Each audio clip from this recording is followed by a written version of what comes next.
মাগরিবের পরে কারো সঙ্গে কথা না বলে এই দোয়াটি 7 বার পরে আল্লাহ তাআলার কাছে যা চাইবেন আল্লাহ আপনাকে তাই দান করবে।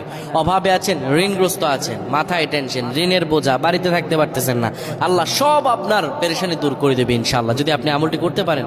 আমল মানুষের জীবন বদলিয়ে দেয়, আমল মানুষের জীবনকে পরিবর্তন করে দেয়। আল্লাহ তাআলা আপনার সব দোয়া কবুল করে নেবেন ইনশাআল্লাহ।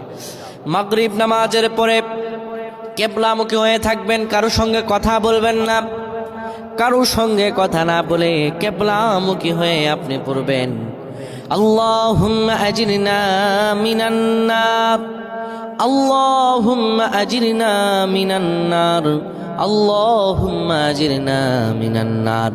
যদি এটি আপনি মাগরিব নামাজের পরে কারো সঙ্গে কথা না বলে পড়ে 7 বার পরে 2টি হাত তুলে আল্লাহর কাছে দোয়া করেন, আল্লাহ জাহান্নামের আগুন থেকেও বাঁচাবেন এবং আল্লাহ আপনার সব দোয়াগুলো কবুল আর মঞ্জুর করে নেবেন।